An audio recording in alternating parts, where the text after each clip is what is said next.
warahmatullahi wabarakatuh. Ketemu lagi dengan saya Sigit Lause di sini di kelas Mandarin.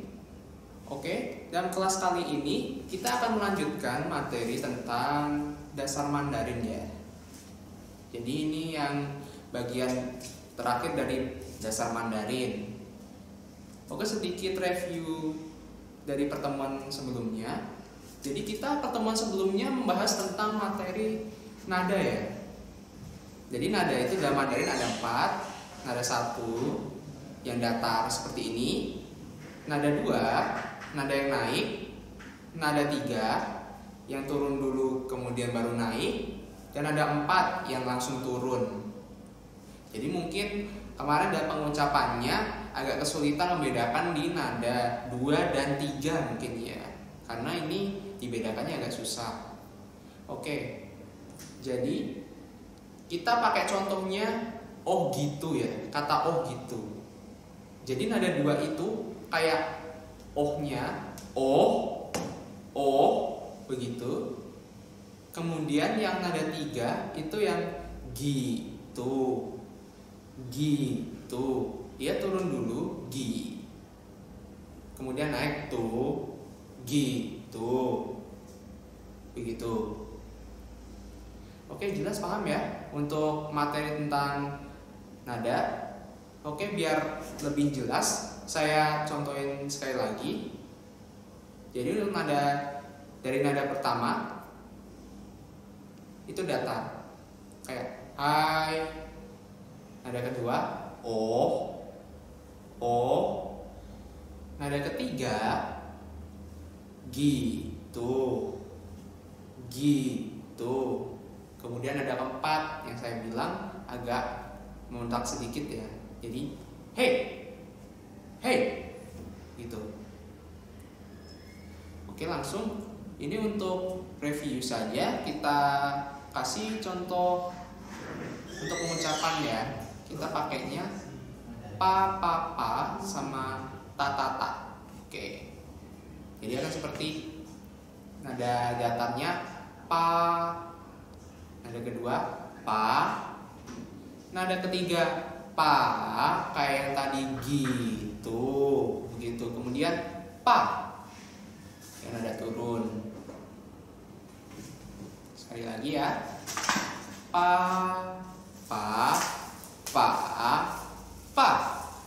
gitu. Kemudian dilanjut yang bawahnya ta.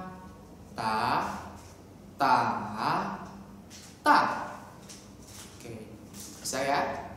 Oke, selanjutnya, karena dalam Mandarin kemarin kita belajar tentang vokal, itu ada vokal tunggal dan vokal ganda.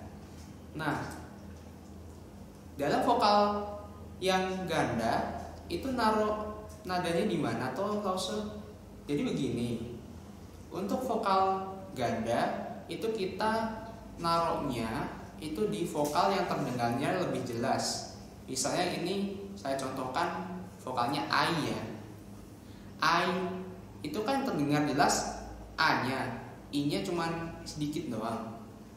Jadi karena yang terdengar lebih jelas itu a-nya, kita taruh nadanya di atas a. Begitu. Ada lagi contoh mungkin ou. Nah, yang vokal itu dia naruhnya di o-nya karena o terdengar lebih jelas. Begitu. Oke. Langsung ke contohnya. Jadi untuk kita vokalnya yang ai ya, dengan konsonannya p.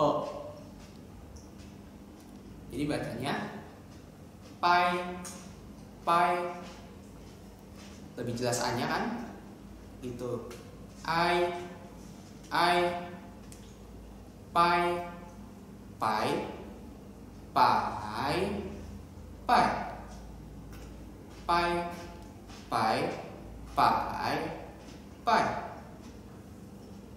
kemudian bawahnya tai.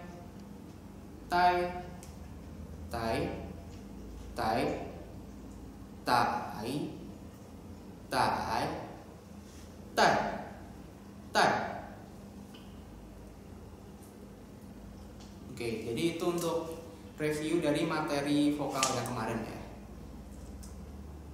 Oke, hari ini kita akan mempelajari tentang yang sudah saya singgung minggu lalu tentang aksara Mandarin atau Hanse.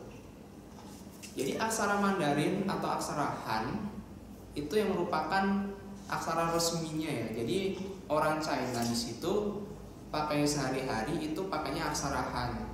Tapi kalau kita yang untuk belajar, orang yang dari luar itu kalau misalnya baru belajar bahasa Mandarin itu kita harus mengenal pinyin dulu atau yang aksara ABCD-nya yang Latin ya. Oke.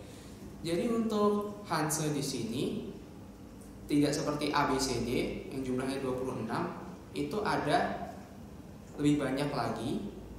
Jadi yang kayak saya jelaskan pertemuan sebelumnya itu kan beda nada, beda arti. Kemudian ada yang beberapa pronunciation-nya sama gitu.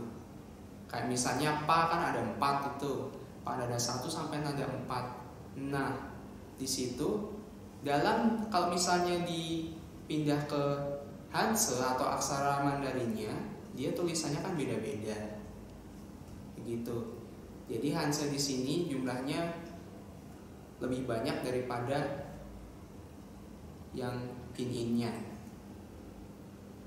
Sebagai contoh, mungkin untuk yang digunakan untuk percakapan sehari-hari itu bisa sampai 3000. Begitu. Tapi kita di sini lesnya belajarnya tentang yang dasar ya.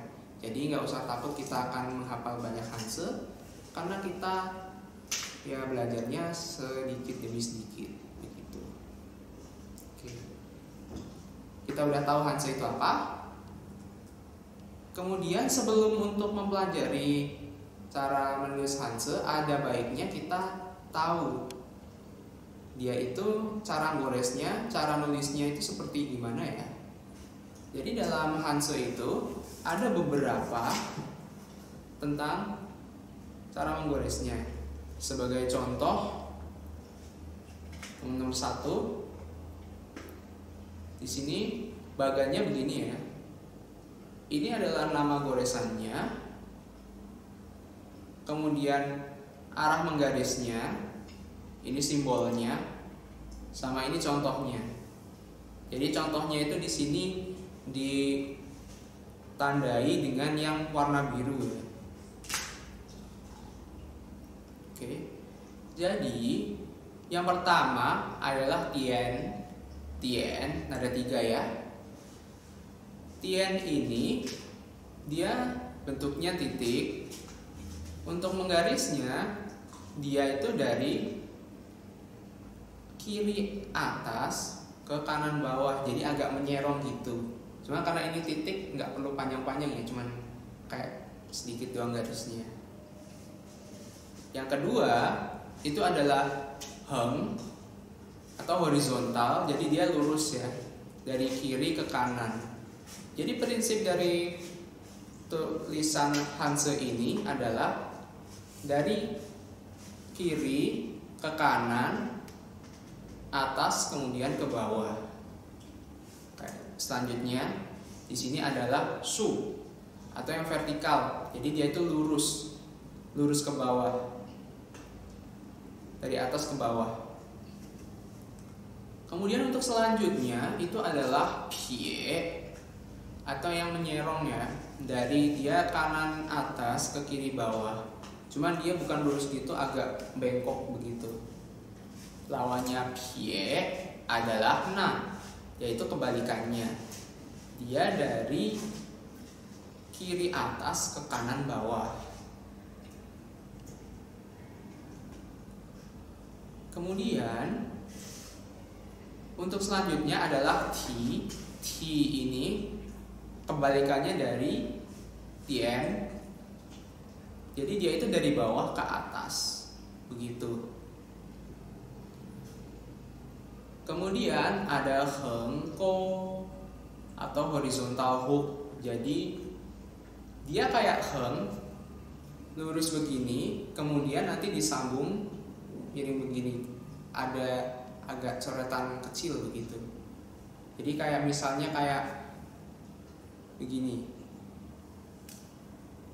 Kemudian ada vertical hook atau su ko. Jadi ada su, kemudian dia ada sedikit kayak pengait gitu lambangnya. Kemudian dilanjut lagi ada wan ko. Jadi wan ko ini dia nggak lurus, jadi dia agak kayak miring gitu ya. Kemudian sama ada hooknya atau pengait gitu. Di bawahnya wan ko ada sieko. Sieko itu dia mirip kayak nah, cuman bedanya dia ada hooknya di sini, gitu. Dan kemudian ada hengce. Hengce itu dia kayak heng, kemudian lurus ke bawah.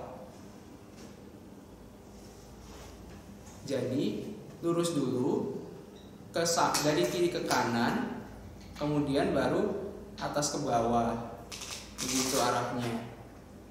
Dan terakhir ada suje. Suje itu dia lurus dulu dari vertikal dari atas ke bawah, kemudian memanjang dari kiri ke kanan, begitu. Untuk contohnya bisa dilihat seperti ini.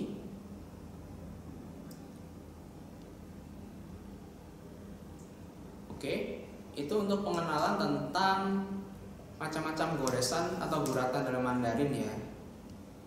Mungkin ada banyak, cuma nanti kita yang dipelajari di sini cuma dari tien sama na dulu. Jadi tien tadi adalah apa? Adalah titik. Jadi bisa dilihat di contoh di sini. Dia ada pendek gitu ya tulisnya. Seperti ini. Dan nulisnya dari kiri atas ke kanan bawah. Dilanjut kemudian heng. Heng itu yang ini nih, yang di atasnya. Dan dilanjut su atau vertikal. Dia vertikal itu jadi yang lurus seperti ini. Kemudian ada pie dan na. Jadi pie itu seperti ini ya.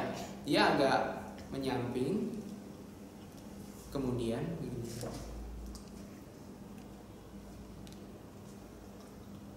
Dan kemudian untuk na itu kebalikannya pie, gitu. Oke, jadi itu tadi penjelasannya tentang materi goretan tentang Hanse ya. Selanjutnya adalah latihan.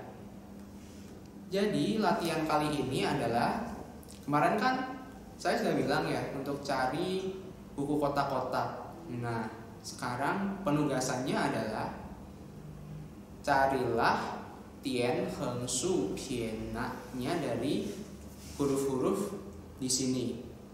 Jadi tien sendiri adalah cari di sini, heng di sini, dan seterusnya. Untuk menandainya bisa pakai dua macam pulpen ya. Jadi pakai hitam sama merah gitu. Kemudian nanti hasilnya difotokan, kemudian kasih ke saya ya lewat PC begitu. Oke, cukup sekian dari materi hari ini. Terima kasih atas perhatian dari teman-teman sekalian. Wassalamualaikum warahmatullahi wabarakatuh.